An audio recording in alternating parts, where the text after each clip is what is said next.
With the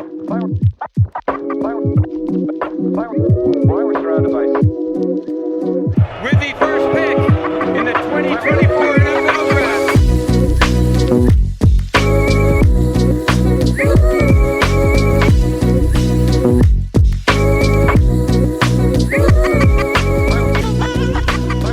What's up, everybody? Welcome back to another episode of the Daft on Draft podcast. I am your host, Dalton Miller, joined as always by my co-host, Corey Kinnan. And we have a fun one for you guys today because we are going to nerd out on about 10 to 12 day three players from the 2025 NFL draft that we believe can be day one contributors. This is the nerdy stuff. This is the fun stuff. This is why we do this. We don't do this to talk about the top. We talk about the top guys because the top guys get the listens and the watches and all that stuff, and we got to do that. But we love the day three love, and we got it here for you guys today. But first, I got to ask, Corey, how are you doing today, brother? I'm great. I'm great, man. You know, yesterday was my birthday, so I had a little day off. I took the day off work, and I went to the gym and I just hung out for most of the day. My daughter did have a doctor's appointment, which took up a chunk of my time off, but that's all good. I got to choose takeout food last night, so it's good. What'd you get? Indian food. I went with Indian food. Oh, dude, I love Indian. I can never go wrong with Indian food. Yeah, no, but you're not a spicy food guy, so no. But I tend to go like a more mild spice level on it. But I'm taking some of the fun out of the Indian, but a little bit. No, that's fantastic. I'm glad that you had a good day. My food challenge was ruined because the restaurant was closed the 2 prior days. Oh no! And nobody got my reservation with the note that I was doing the El Kilo challenge. And so they were unable to, because they have to pre-order it, the burger and the bun a day ahead. So I'm going next Thursday to cheat on my diet for the first time since January. So that will be a very fun time. But anyways, let's get into these day three picks because we have a ton of them. And we might as well just start off in round 4 and work our way down. Yeah. And we are going to start off very early in round 4 here with the Jacksonville Jaguars. We both believe Bashal Tutton could have a big role in that offense. Second pick in the 4th round. He was one of my favorite players in this draft class. He was probably outside of Ashton Janty, in my opinion, the most elusive, most explosive in a phone booth back. He might have just even been a little bit more naturally make you miss, and a little bit less contact balance, or I would say significantly less contact balance because Ashton Janty's built like a freaking rock. But Tutton had one of the best missed tackle rates and broken tackle rates, and he's been playing with a banged up knee for 2 years now. And so to have that explosiveness with that knee, like hopefully it's not something that lasts long term because he is an absolute monster. Hopefully it's not degenerative, but even with the big knee brace on, he was making dudes miss, and he has the full repertoire to be a danger in that offense because it doesn't seem like they love Travis Etienne there. And Tank Bigsby is a decent back, but he doesn't bring that same kind of juice that Tutton does. Yeah, I would be shocked if Travis Etienne is on that roster by week 1, to be completely honest with you. Like everything out of Jacksonville is they just don't like him, this new regime. And it's another thing you got to consider. It's a new regime. So we're talking a new regime, and then we're talking just Travis Etienne and Tank Bigsby and Dearness Johnson. I think I don't even know if they resigned Dearness Johnson, to be honest. But no, but they did draft LaQuint Allen in round 7. But I think everybody kind of knows how I feel about him. Yeah, and I like LaQuint Allen on passing downs because I think he catches the ball well, and I think he throws his weight around in pass pro well.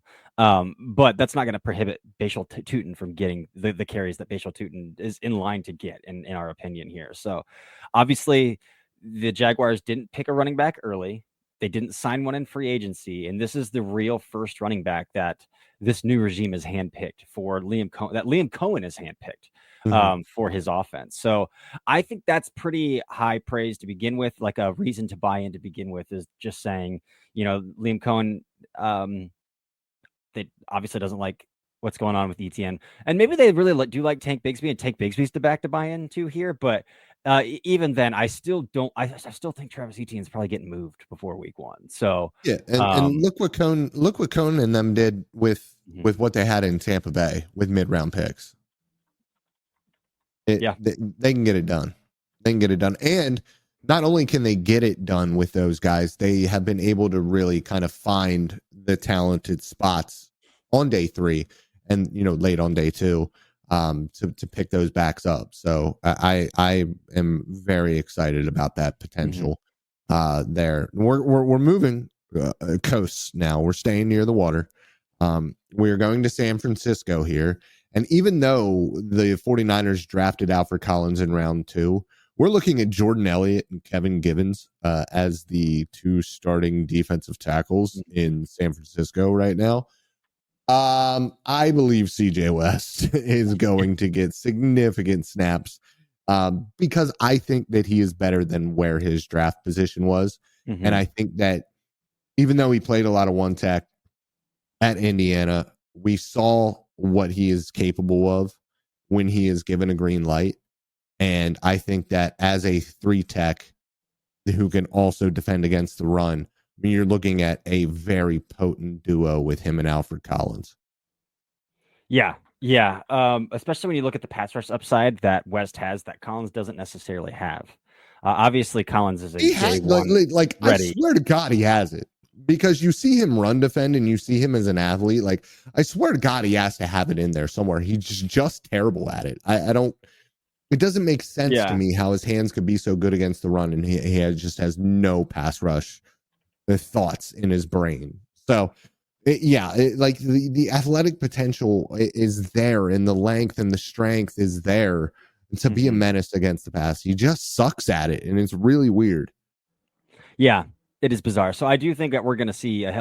This team was starting Jordan Elliott last year at defensive tackle. Starting, not like that wasn't a rotational player for them. So that tells you the amount of overhaul that had to go into this defensive tackle room. And then obviously Malik Collins signed in Cleveland this offseason as well. So there's a lot that needs to happen. And so that just means more snaps for CJ West, who I'm honestly shocked after his pre-draft cycle, went to the Shrine Bowl, dominated. Tested out of the charts at the combine. I'm really shocked he made it out of the top 100. The top 10, 103 is where day 3 ends. I'm shocked that he made it out of day 2 or day 2. Yeah. But more for San Fran there. More for San Fran. I'm going to bring up a second defensive tackle here. Or are we still in round 4? I don't want to jump ahead. Yeah, no, you're not jumping ahead. You are absolutely not jumping ahead right now. We are going in the order that I have set here, brother.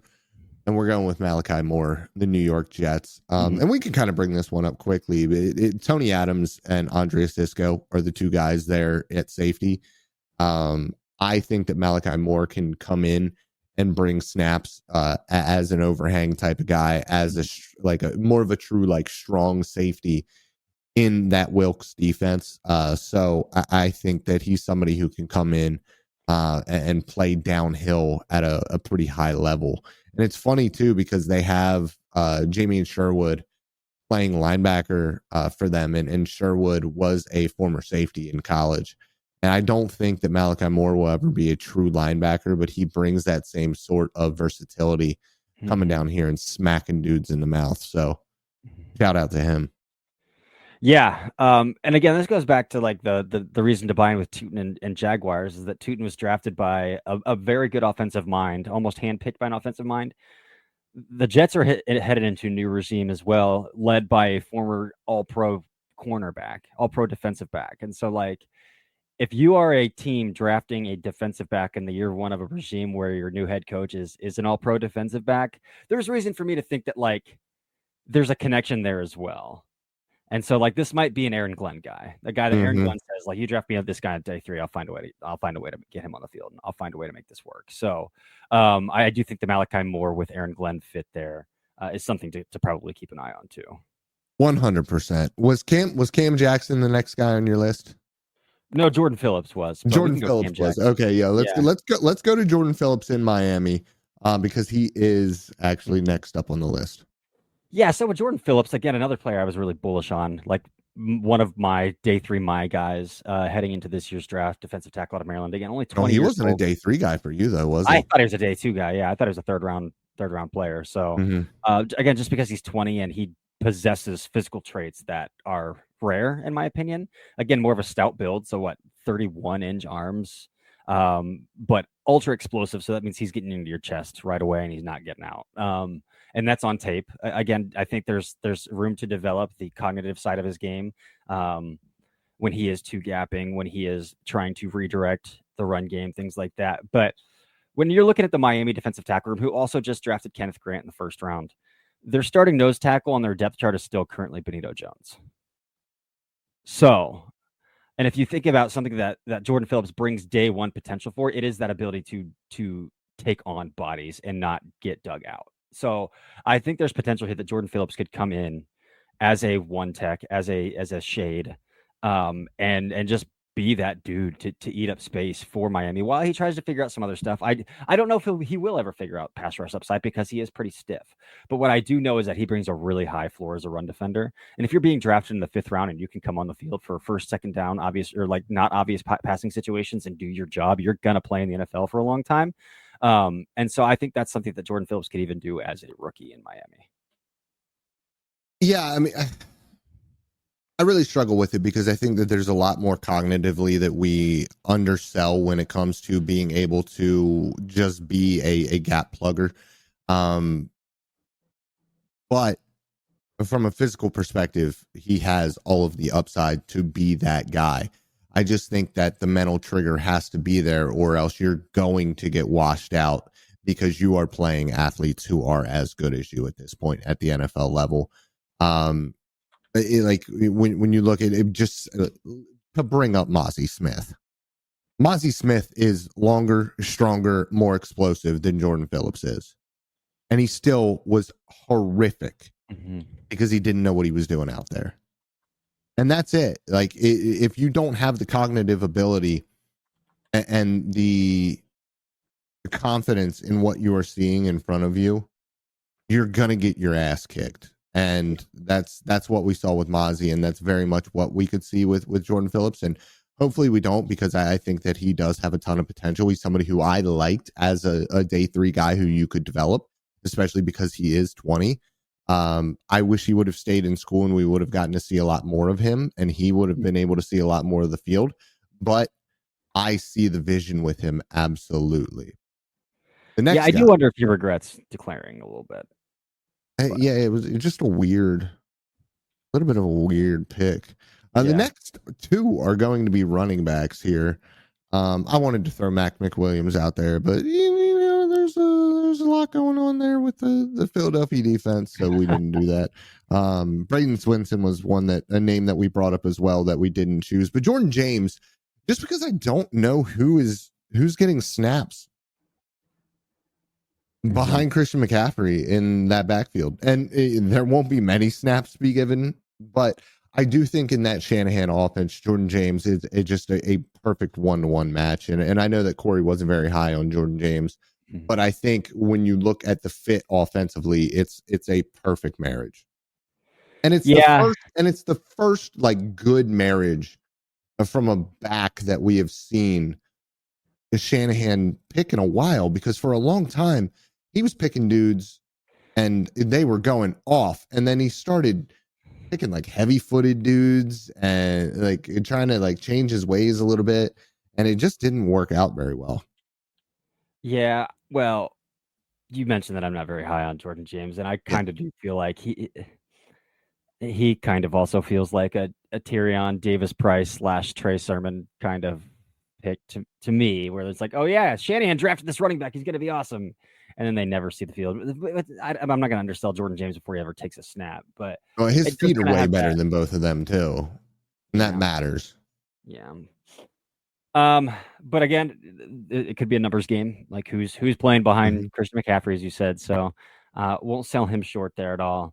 Next running back here that we're talking about is in Dallas, who Dallas has been searching for a running back for 2 years now, at least. And we're talking about a team that, like, Jerry Jones might have cost them Jonathan Brooks last year by saying like, oh yeah, we love this guy, before they didn't draft him yet. But I mean, Jonathan Brooks has also now suffered a second torn ACL. So maybe they dodged a little bit of a bullet there, but they did land Jaden Blue here, midday 3. Mm-hmm.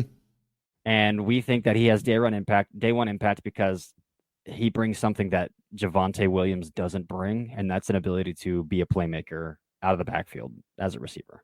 Yeah, and probably the best receiving back in the class, or at least the most explosive receiving back in the class, and quite honestly, the most explosive back in the class. So he's somebody who we know the Cowboys like to use their backs in the passing game. The screen game is something that, maybe with this offense a little bit less, but that's something that they really try to utilize a lot with Ezekiel Elliott early on when he still had a little bit of juice. And it's something that Dak Prescott, a very good, very knowledgeable quarterback overall, knows where his leaks are, knows where his outlet is, and he will use that to his full advantage. And you have Jaden Blue, who has the ability to make guys miss, has the ability to absolutely delete angles on the edge. And I liked what they did when they brought in Williams and Sanders, just kind of throwing very, very inexpensive assets at guys who were highly drafted, talented players.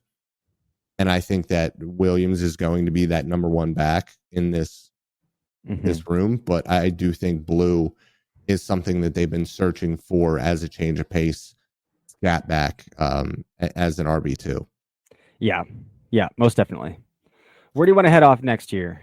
This is your before and after story. Instead of imagining a rewarding career in medical imaging, Southeastern College can actually take you there.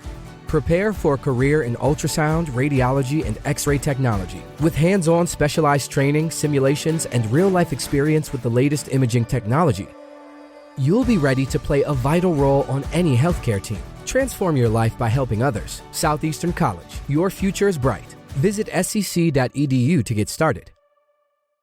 Yeah, Torrey Horton. Torrey Horton is where we're going next. Seattle bled 2 wide receivers this offseason. And Torrey Horton, to me, I thought he was going to be a day 2 player before the year started. I mean, when you looked at like mock draft simulators and things like that, he was in the 50s to like the 80s, I believe, early on. But he only played 3 or 4 games this year and then got completely forgotten about throughout the entire draft cycle. I didn't hear anybody talking about him whatsoever, even though when we did our superlatives before the year, he was my ball hog.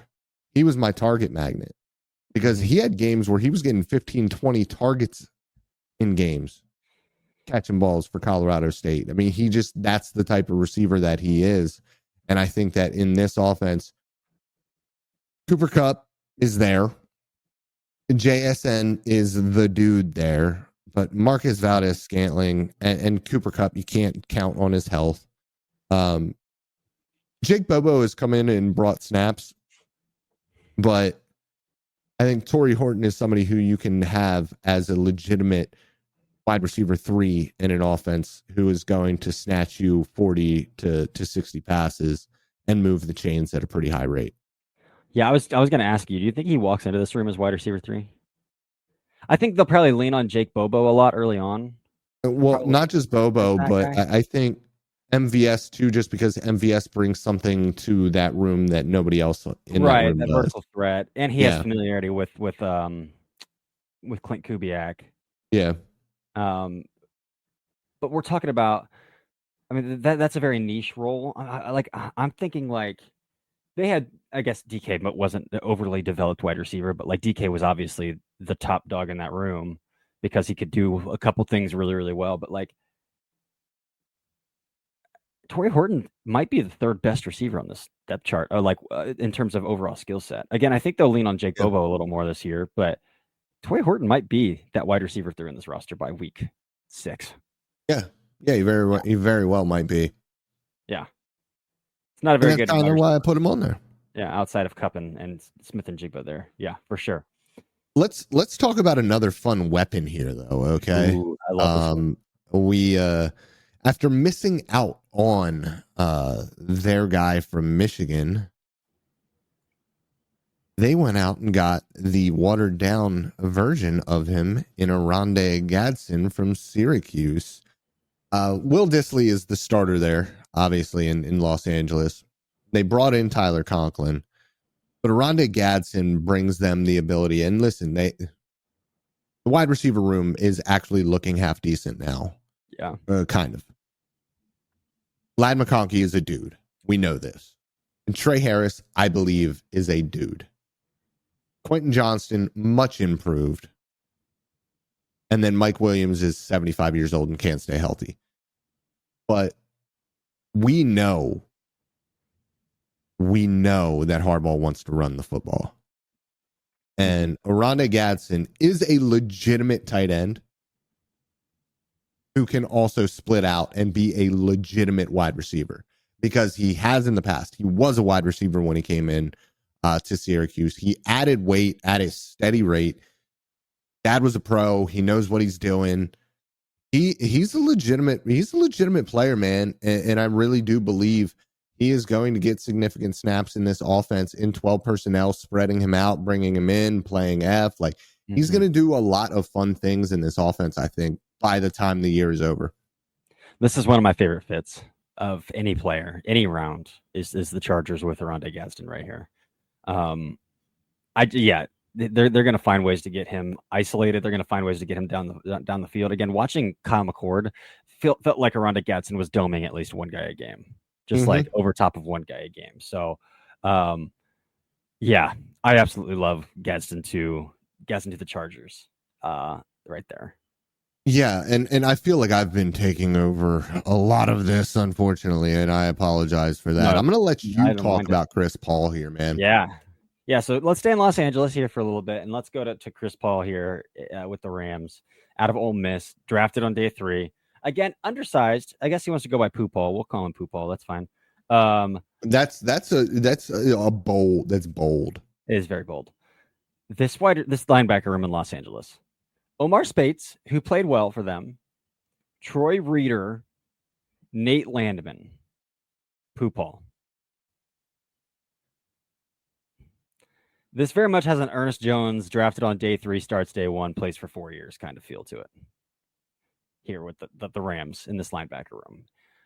And again, Poo Paul is probably the best athlete out of all of those guys I just mentioned as well. So, yeah, I don't see how you look at Troy Reeder or Nate Landman and be like, yeah, these are guys that you got to start over Chris Paul here, over Poo Paul here.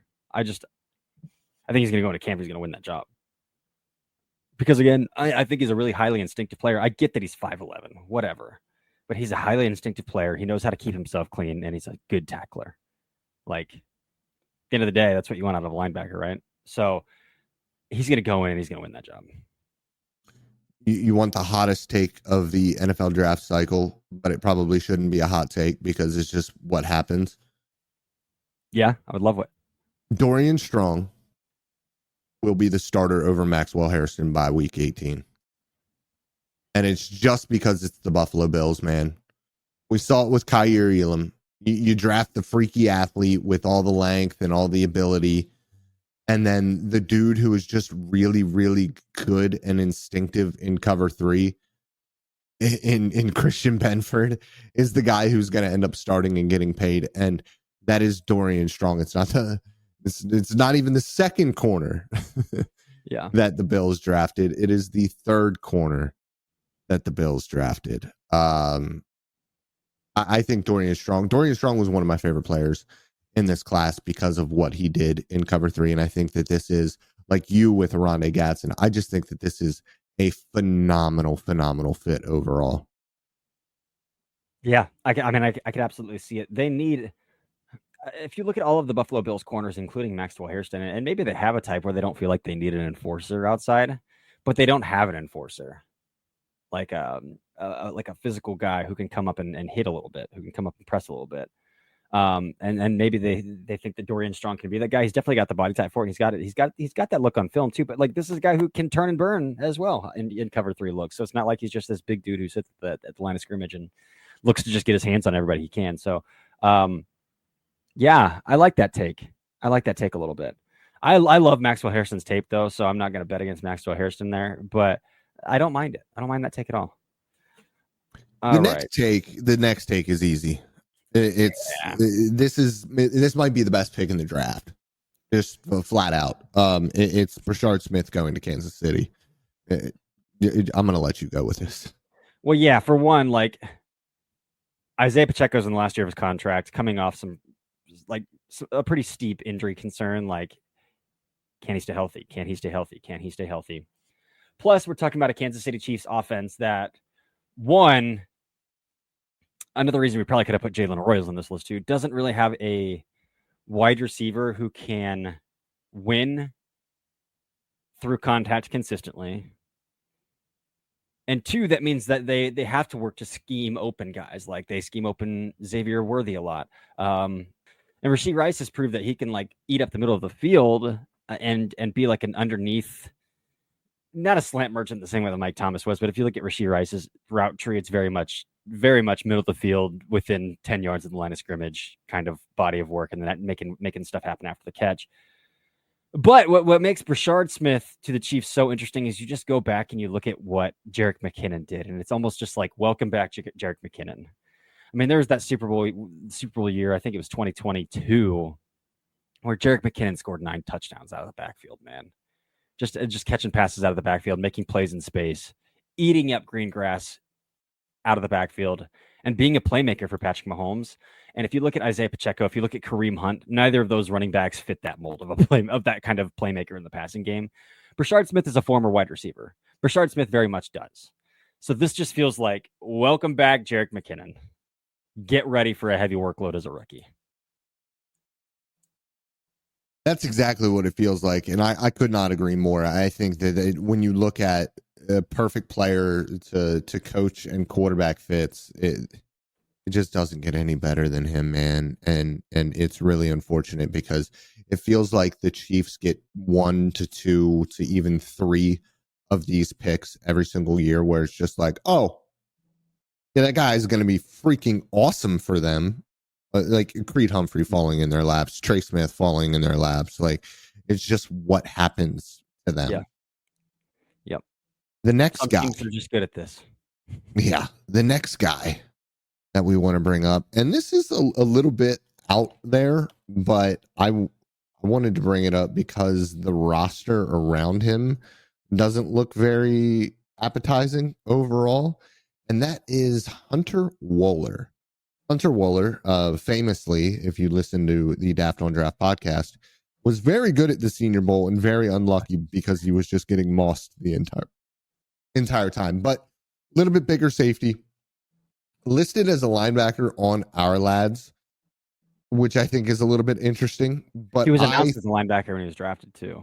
Announced as a linebacker when he was drafted. That linebacker room of Jalen Carlisle, Zaire Franklin's great. Cameron McGrone, Alubi, and Joe Bacci. Like, what are we looking at here? If Hunter Wohler is able to put on 5 to 10 pounds, we've seen that a safety to linebacker hybrid with Lou Anarumo in the past. Will it work? I don't know. But for me, I look at Hunter as somebody who he can come downhill. He can play in the box very, very well as well. But I think what I like about him most, and what I like about that position in the NFL now is, and especially with the Colts, is they've really, really put an emphasis on their linebackers being able to cover for a long time now. Yeah. And that's something that from day one, you can count on Hunter Wohler to be in the right place at the right time in the right uniform in coverage because of his chops as a safety. Yeah, I agree. I've been trying to typecast him with another Lou Anarumo linebacker in Cincinnati, and I can't really find a good one to like try to dig out what would this like hybrid dime-ish kind of role look like. AKG was different. Yeah, very different. Logan Wilson, obviously way different as well. So like, and he's definitely not Jermaine Pratt. Jermaine Pratt's like 6'4" and 230 pounds and can only battering ram downhill and is stiff as a brick. But all of those guys in Cincinnati were converted defensive backs at some point. Like Logan Wilson played defensive back in high school before going and playing linebacker at Wyoming. and he was always a really good player in coverage. And Jermaine Pratt was a 230-pound safety at NC State before becoming a linebacker at the NFL level. And AKG played a very like hybrid overhang apex role in college. So all like not true linebackers who ended up playing linebacker. And so the projection for Hunter Wooler makes a lot of sense here. I just look at that safety room and that linebacker room and say, well, he can fit somewhere there and get snaps. For sure. Yep. Completely agree. Again, I feel like they've tried to make it work with some hybrid guys like that. Like who was the cat from Nebraska that people liked a couple years ago? JoJo Doman and like Sterling Weatherford, the Miami of Ohio guy from a couple years ago as well. Yep. But again, this is a different defensive coordinator now, first year with Lou Anarumo. So we'll see how that plays a difference versus Gus Bradley's scheme. Yeah, but Hunter Wooler is a good shot there. And then this is, I think, the last one we've got on the list here is with Washington. We're going back to the running back position. Start with the running back and with the running back. If you look at Washington's running back room, it's some big dudes with good eyes who can like make things work, like Brian Robinson. But they really lack juice. They lack top end explosiveness in that room. And they drafted Ja'Cory Krosky-Merritt in the 7th round, who is loaded up with explosiveness. And so when we're talking about getting a change of pace guy in that running back room, that is Brian Robinson, whatever's left in the tank of Austin Eckler, and Jeremy McNichols. There's a real reason to believe that Ja'Cory Krosky-Merritt could get a substantial amount of carries, even as a rookie here. He reminds me a little bit of Isaiah Pacheco, like a little bit smaller dude, but like a mean runner who really has juice. Mm-hmm. He really has juice, man. And so I'm very interested in what he looks like in this offense. And then you put just pair the explosiveness of Jaden Daniels and him on the field at the same time is pretty scary. That's pretty fun. Yeah. Again, he's like 25 years old already. He played a lot of college football. I guess he didn't play a lot. He was in college for a long time. Didn't necessarily play a lot of college football, transferring from Alabama A&M to New Mexico. Well, he did. He played a lot of college football until his final year. And then they had the eligibility issues at Arizona after one game last year where they're like, wait, no, you actually don't have any eligibility left. And they're like, you can't play, which is a bizarre thing that didn't get sorted out last year. Yeah. But yeah. So that's a really fascinating story. But I mean, he went to the Shrine Bowl and immediately day one, people were like, who the heck is this guy? Yeah. His tape was really good. Yeah. His New Mexico tape is really good. And then his New Mexico tape as he was playing for Arizona in that week 1 game was pretty good too. Yeah. Yeah. So that's definitely a guy to watch, even though drafted round 7 near the end of the draft, like one of the very last picks in this year's draft. He could go in there and because again, like Austin Eckler is going to have a role, but like how much is left in the tank there? And it's not very much. There's nothing. It's not very much at all. So this is a guy who could come in and he could play quite a few snaps. So we're going to round this thing out with Ja'Cory Krosky-Merritt. Again, there are guys every year. Amon-Ra St. Brown, even going back to last year, Tyrone Tracy in New York. I'm sure I'm obviously missing a ton of names here. Tariq Woolen, Brock Purdy, and we're not going to find a quarterback like that this year. I don't think. No. But, like it happens every year. These guys get out there and then they find a way to contribute. So I'm glad we knocked out this list because this is always a fun topic to talk about. I agree. And that's it. I want to tell the people that I love them. I loved this episode. This is a really fun one for me because we love these day 3 guys and we will be back next week. Yep. And for all you people who haven't had your fantasy rookie drafts, here's some sleepers that you could target. There you go. So, all right. Well, until next week, again, we are going down to 3 episodes a week as we get into the off season. It'll give us a little bit more time to watch some of these summer scouting guys before spitting opinions on them and stuff like that as well. So, and an overall time just for us to take an extra day to rest throughout the week. So we are getting into the off season of the summer here, but we will be back strong in probably late August, early September, back up to 4 days a week. And then we'll turn out another whole season just like we did. But until next time, this has been the Daft on Draft podcast.